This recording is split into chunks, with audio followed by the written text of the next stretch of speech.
बिस्मिल्लाहिर्रहमानिर्रहीम अस्सलाम वालेकुम। कैसे हैं मेरे प्यारे बहन भाइयों। अल्लाह पाक से दुआ है आप जहाँ रहें खुश रहें, हर बीमारी हर मुसीबत से दूर रहें, हर आने वाली आफत आपसे दूर भागे। तो आज मैं आपके लिए स्पाइसीज फ्राइज़ लाई हूँ, बहुत ही आसानी से झटपट बन जाएंगे। तो इस ये ना एक पाव आलू ले लिए मैंने और इस तरह ना कटिंग कर ली है इसकी। ये ज़रूरी नहीं कि आप एक ही शेप के रखें, तो जिस तरह मर्ज़ी बस ये रखें कि आपने लंबे लंबे फ्राइज़ होने चाहिए, खूबसूरत लगते हैं। तो बहुत ही आसानी से झटपट ये हमारे बन जाएंगे फ्राइज़। तो उन इनको पहले सबसे पहले हम क्या करेंगे, हम पानी लेंगे और उसे बॉयल कर होने के लिए रखेंगे। यहाँ ना पानी मैंने बॉयल होने के लिए रख दिया और इसमें बॉयल आने के बाद हम इसमें डालेंगे अपनी फ्राइज़।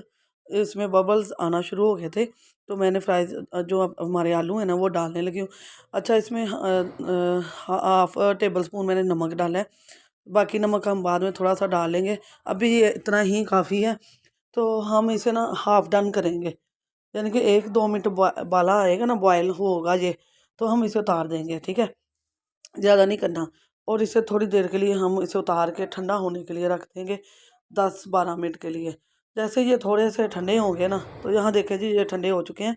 तो अब इसमें मैं क्या करूँगी, इसको ना अब मैं एक बर्तन में डालूँगी, बोल के अंदर डाल लेंगे हम। इस तरह हमने खुले बर्तन में रखे थे। तो यहाँ अब कॉर्नफ्लोर डालूँगी, कॉर्नफ्लोर तकरीबन मैं इसे 5 टेबल स्पून डाल लूँगी। तो अभी मैंने जो थोड़ा डाला, थोड़ा और डालूँगी, 5 डाल लेगा, या आप अपने टेस्ट के अकॉर्डिंग, लेकिन 5 डालेंगे तो ज़्यादा क्रंची बनेगी। और हाफ़ टेबल स्पून जो है ना मैंने रेड चिली जो है ना, रेड चिली जो है दादड़ मिर्च जिसे कहते हैं, वो डाल दी है। तो ये ना मैंने 3 डाले, तो ये थोड़े लगे हैं, अभी मैंने और 4 से 5 डाली। और ये देखें जी, ये इस तरह जब नमी इसके साथ चिपक जाए अच्छी तरह, अगर ये नान चिपके ना, तो आप थोड़ा सा 2 से 3 कतरे जो है ना, तो 2 से 3 कतरे डाल के ना उसको अच्छी तरह मिक्स कर लीजिएगा। ज़्यादा नहीं लगाना, 2-3 कतरे ही डालने हैं। तो यहाँ ऑयल को मैंने हाथ से टेम्परेचर चेक कर लिया, ये गर्म हो गया था।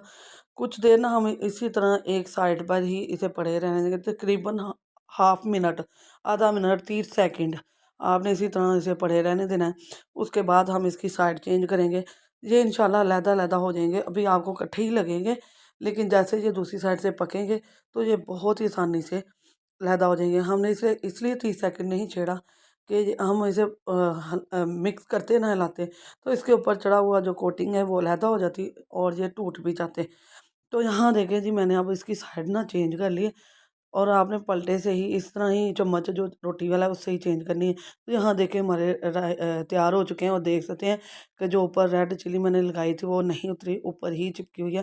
तो यहाँ मैं डिश आउट कर चुकी हूँ, बहुत ही मज़े के बने हैं, ऊपर से क्रंची अंदर से सॉफ्ट। ये मोटा साइज़ का मैं आपको दिखाती हूँ कि साइज़ कोई भी रख लें, लेकिन जब आप हाफ डन कर लेते हैं ना बॉयल उसको, तो ये बहुत आसानी से पक जाते हैं। तो ये देखिए अंदर से बहुत ज़्यादा सॉफ्ट है और ऊपर से क्रंची बने हैं। तो स्पाइसीज पोटैटो हमारे कैसे लगे, कैसी लगी ये आपको मेरी रेसिपी, ज़रूर कमेंट कीजिएगा। मैं इंशाल्लाह आपके दुआओं के मुंतज़िर रहूँगी। तो सपोर्ट कीजिएगा डेली फूड को। और आप अगर आपको ये पसंद आई तो इसे लाइक करें, शेयर करें और सब्सक्राइब करें, और बेल के बटन को ऑल पर सेट कर दें, इससे आने वाली वीडियो का नोटिफिकेशन आपको सबसे पहले मिलेगा। तो दुआओं में याद रखिएगा। मैं और नई रेसिपियों के साथ इंशाल्लाह आपके साथ हाज़िर होंगी। डेली फूड को सपोर्ट करें, डेली फूड को इंशाल्लाह आपकी दुआओं का, आपकी कमेंट के मुंतज़िर हैं।